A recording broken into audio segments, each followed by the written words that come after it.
We have to, and I call upon the legislature, one of the first orders of business is I want a bona fide task force, not one that works for 4 weeks and comes up with some fancy findings and whatnot. I want to know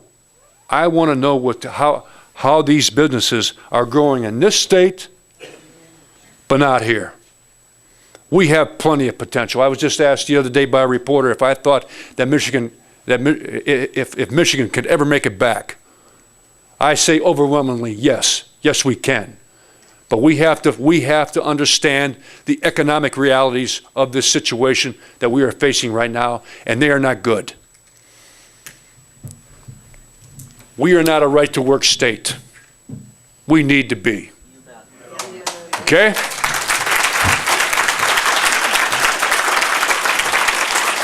Now, I know that everyone that belongs to a union is going to say, there he is again. He's bashing unions. I'm not. I am not. I am saying this, that if we want to compete with the state of Texas, the state of North Carolina, the state of Alabama, the state of South Carolina, Georgia, Mississippi, these are right-to-work states. And these are the states that are attracting businesses from everywhere. If you want to compete with these states, you have to respond to your competition. I don't care whether it's business, politics, sports, whatnot. If you have competition, you have to respond to it. If you want to win, you must respond in a positive way and make things happen. The Michigan Economic Development Corporation, I declared war upon from almost day one when I got to the legislature.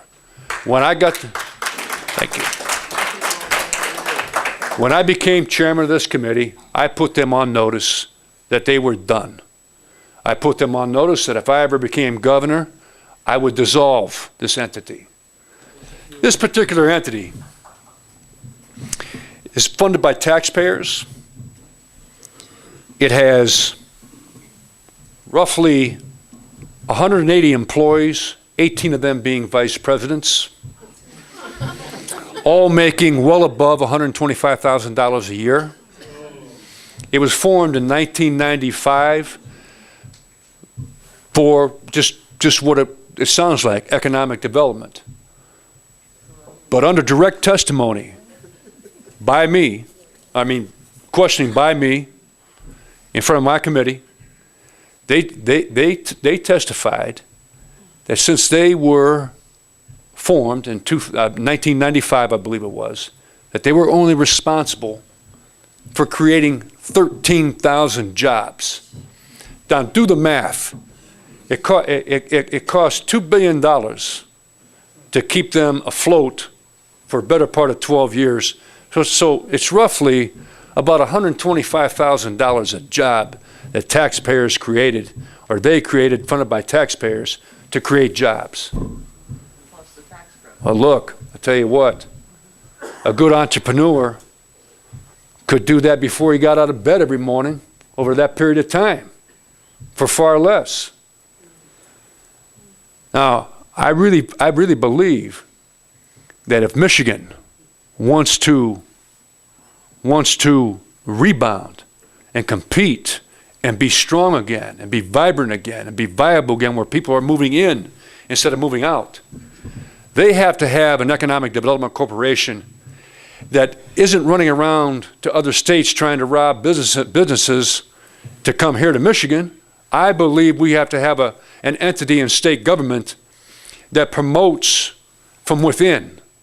I believe that there's plenty of people in the state of Michigan wanting to form their own little company. I've often said this, in 1905, the Ford Motor Company had one employee. His name was Henry Ford. Well, look what happened. Lightning struck, and look at Ford Motor Company over the last 105 years. It's employed hundreds of thousands of people. You plant seeds of economic growth and they will grow. You have to help people. You have to help people who want to go into business for themselves if you want to have a strong economy. You just can't help the GMs and the Detroit Diesels of the world, the American Axles, everyone, big or small, needs to have a state with a tax structure that will support growth. That's my take on jobs for right now. I will say this, that yes, we are leading the nation in unemployment.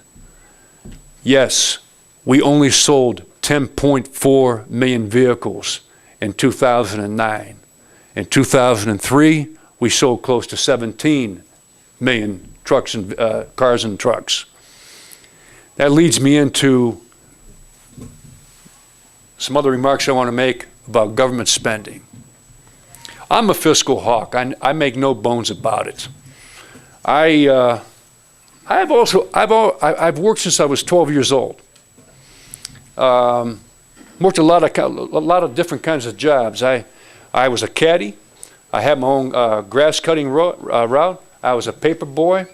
I cut grass at the Professional Football Hall of Fame. I worked for the Canton Park Department. My dad used to kid me around that I was the only guy that he knew that was never broke. It was only because I worked. He made me work too. But I will tell you that there is not enough private sector experience in government. Okay? Government should be run like a business. Specifically, thank you. Specifically, more like a household. All of you people out there, I see a lot of people I know. You're all responsible people. You don't spend more than what you have. You can't. If you do, you lose your house, or your credit cards, or your phone's turned off. But government cannot continue down this irresponsible road of spending more than what it has.